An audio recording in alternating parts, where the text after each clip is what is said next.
इसका जो प्राचीन नाम था वो था इम्पीरियल फॉरेस्ट रिसर्च इंस्टीट्यूट और वर्तमान में ये भारतीय वन अनुसंधान संस्थान के नाम से जाना जाता है।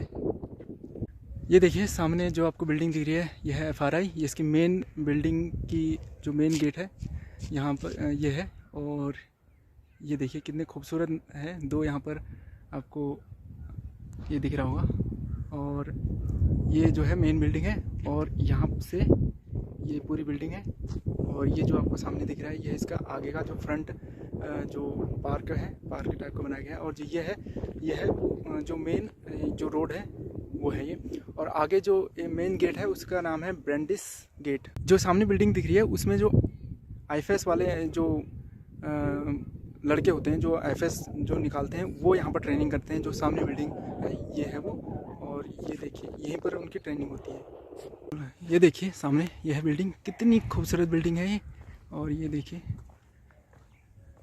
यहाँ पर जो क्लासें चलती हैं या MSc की चलती हैं, MSc जो फॉरेस्ट्री वाले होते हैं उनकी चलती है, या फिर जो रिसर्च वाले हैं PhD वाले उनकी यहाँ क्लास चलती है। यहाँ पर आने के लिए आप देहरादून से किसी भी जगह से अगर आप FRI बोलें तो आपको इजीली बस मिल, आप इजी तरीके से यहाँ पे आ सकते हैं।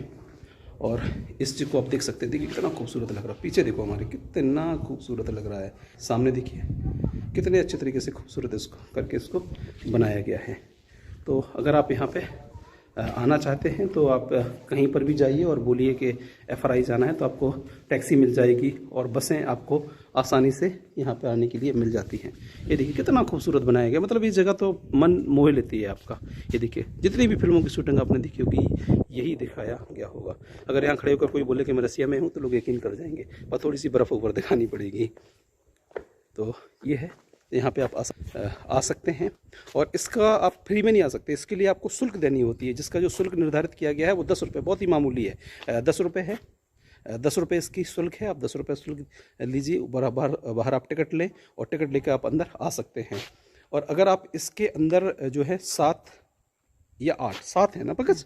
7 है, हाँ। 7 जो हैं वो छोटे छोटे से म्यूजियम लैब हैं।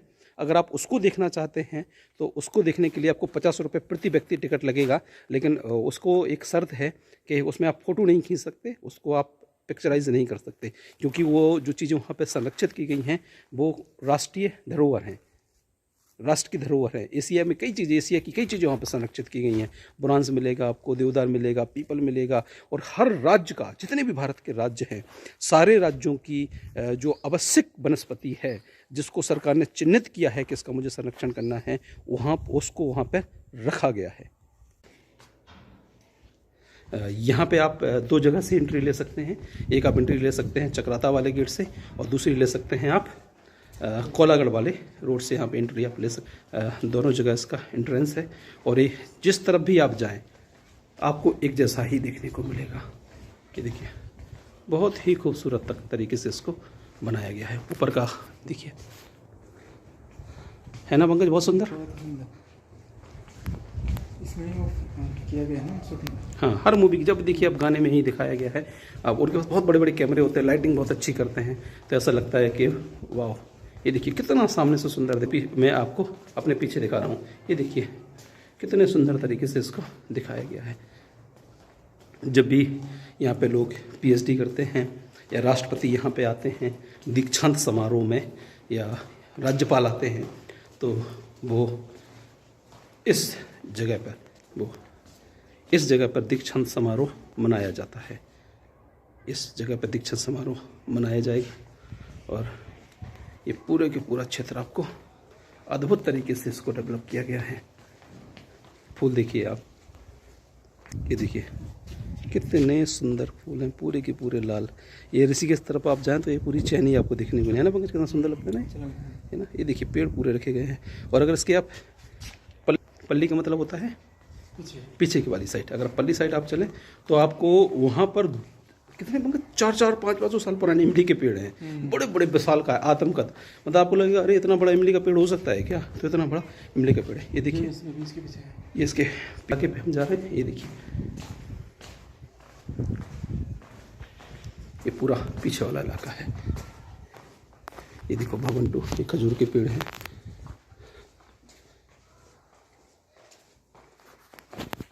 एक सामने तो है ना बंगज का संग्रहालय, है ना, एक ये है, एक सामने, एक ये साइड भी है, एक ये है, हाँ एक ये है, और एक ये सामने संग्रहालय है, और एक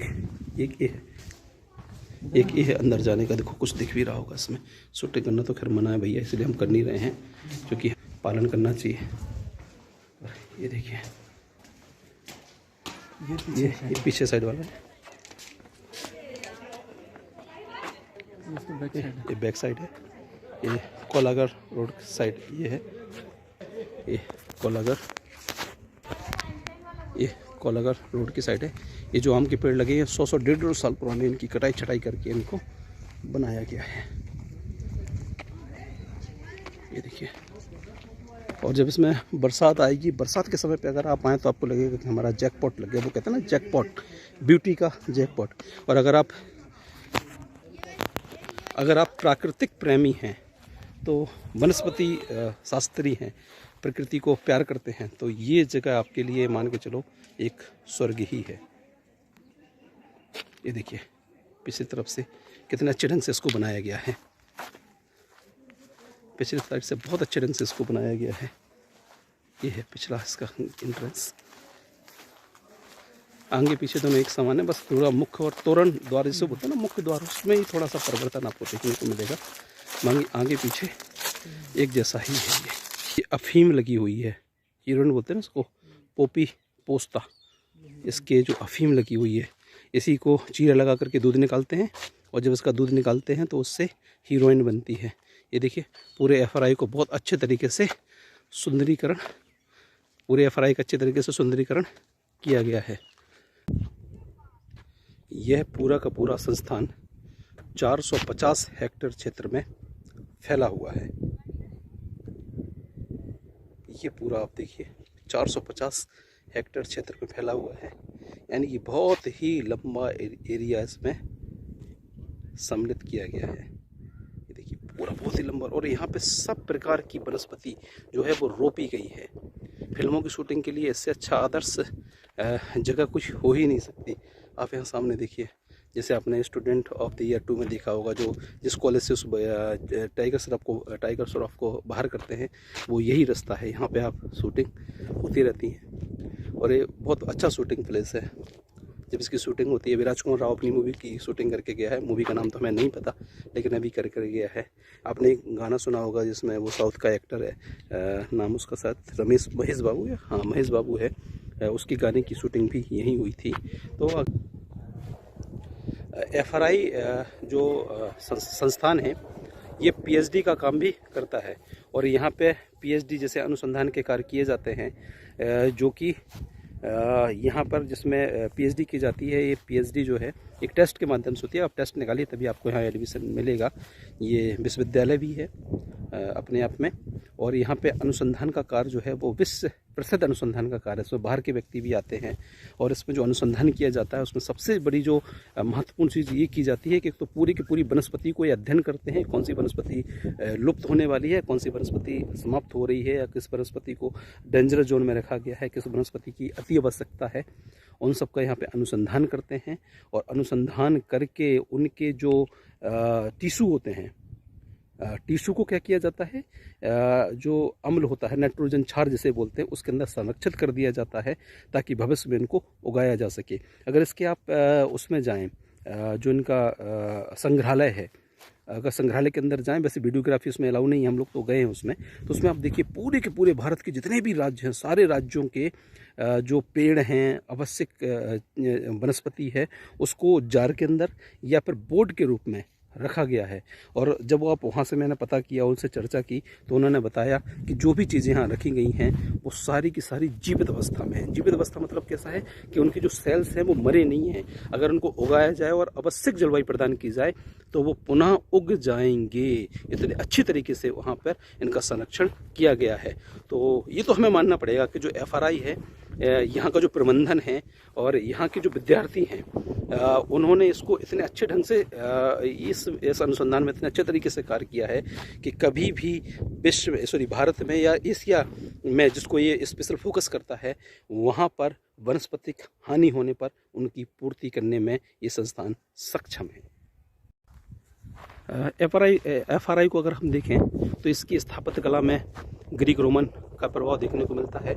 और इसके जो आर्किटेक्ट थे, यानी कि इसके जो रचनाकार थे, वो सीजी ब्रूमफील्ड नामक व्यक्ति थे और इन्होंने इस चीज़ की को डेवलप किया था। और इसकी एक विशेषता और है जो मैं आपको बताना चाहूँ। इसको अगर आप आगे पीछे और चारों दिशा से अगर आप देखें तो लगभग आपको एक जैसा दिखाई देगा। इसके जो स्थापत्यकार थे, यानी कि इसकी जो आर्किटेक्ट जिन्होंने किया था, उनका नाम था सीजी ब्रूमफील्ड और ये ब्रिटिश थे।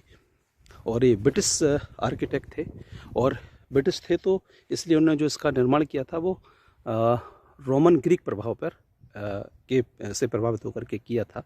तो ये ब्रिटिश थे और न केवल उन्होंने एफआरआई का निर्माण किया है बल्कि कई और रसिया की कई संस्थाएं हैं, कई ऑफिस हेड ऑफिसेस हैं जहां का उन्होंने निर्माण किया था। तो अगर आप इसको देखें और रसिया के कई, जैसे रसिया की संसद होगी, रसिया का राष्ट्रपति भवन हो गया, तो आप उसको ऐसे देख करके आए तो आपको लगेगा लगभग समान ही है, क्योंकि इनके आर्किटेक्ट एक ही हैं।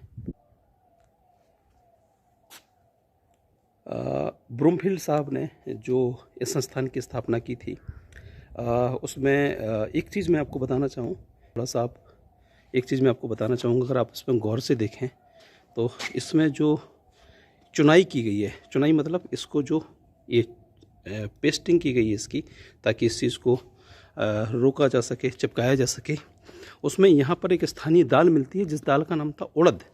तो उड़द की दाल और सीसा, जिसे लेड बोलते हैं, और चूना पत्थर, स्थानीय जो चीज़ें यहाँ उपलब्ध होती थीं, टाल्क भी इसे बोलते हैं, टाल्क भी यहाँ मिलता था जिससे सोप बनता है, इनको लाया गया, उसको गर्म करके बिल्कुल गर्म करके उसको पेस्ट बनाया गया और फिर उसके को पेस्ट करके इस पूरी बिल्डिंग की ईंटें इसमें चिपकाई गई हैं।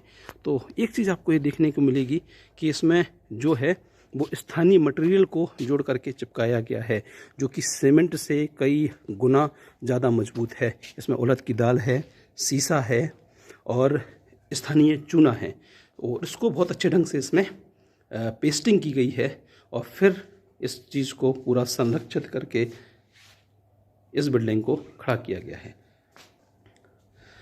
इसी स्थापत्य कला के आधार पर, इसी स्थापत्य कला के प्रकार से, ये देखिए चारों तरफ से आपको एक जैसा दिखाई देगा। ये देखिए इसी स्थापत्य कला के प्रकार में, इसी स्थापत्य कला के टाइप में रसिया का राष्ट्रपति भवन जिसमें व्लादिमीर पुतिन रहता है, जिसे क्रेमलिन बोलते हैं, वो भी सेम टू सेम ऐसा ही देखने को मिलता है। अगर आपने ऐसे देख लिया तो आप मान लीजिए आपने क्रेमलिन देख लिया, यानी क्रेमलिन का स्थापत्य भी इसी पैटर्न पर डेवलप किया गया है।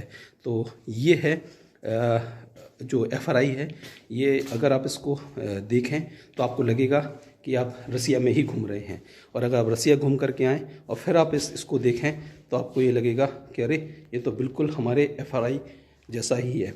कई रसियन व्यक्ति जब यहाँ पे आते हैं, चूँकि आजकल तो इतने ज़्यादा आ नहीं रहे हैं, कोरोना काल चल रहा है चूँकि, अगर यहाँ पे आते हैं तो वो इस चीज़ को देखते हैं और बोलते हैं वाह ये तो क्रेमलिन है, बिल्कुल क्रेमलिन की तरह इसको बनाया गया है। क्योंकि इसके जो ब्रूमफील्ड साहब, जो इसके स्थापत्यकार थे, जिन्होंने इसको, जो इसके संरचनाकार थे, आर्किटेक्ट थे, वो उन्होंने ही रसिया के क्रेमलिन को बनाया था या उसके आर्किटेक्ट को डेवलप किया था। उसमें जो संशोधन, हालांकि जगह तो पहले से बनी हुई थी, लेकिन उसको जो मूर्त रूप दिया, नया रूप, नया लुक दिया था, उसमें उन्हीं क्रेमलिन साहब का योगदान है, इसलिए देखने में बिल्कुल एक जैसे लगते हैं। ये देखिए, ये जो पिलर बने हैं, मैं आपको पिलर पास से जाके दिखाता हूँ। बहुत बड़े बड़े पिलर बनाए जाते हैं।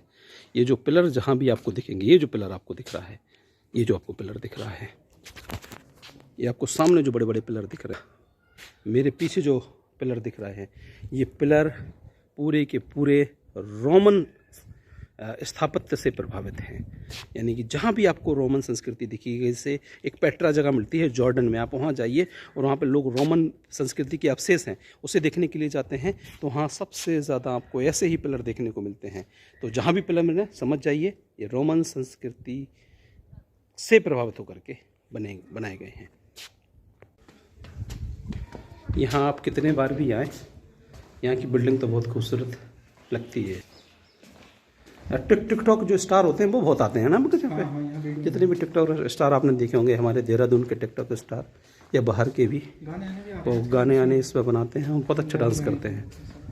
यहाँ पे जो डांस के लिए बहुत अच्छी लोकेशन है, आप डांस करें तो, चूँकि हमें तो डांस करना नहीं आता, पंकज कर लेता है लेकिन वो करेगा नहीं बिना म्यूजिक में।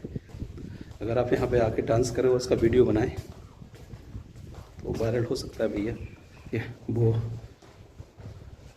और ये देखिए ईस्ट की साइड है, ये ईस्ट की साइड है और जो है वो वेस्ट की साइड है। तो हम लोग यहाँ से आगे निकलते हैं,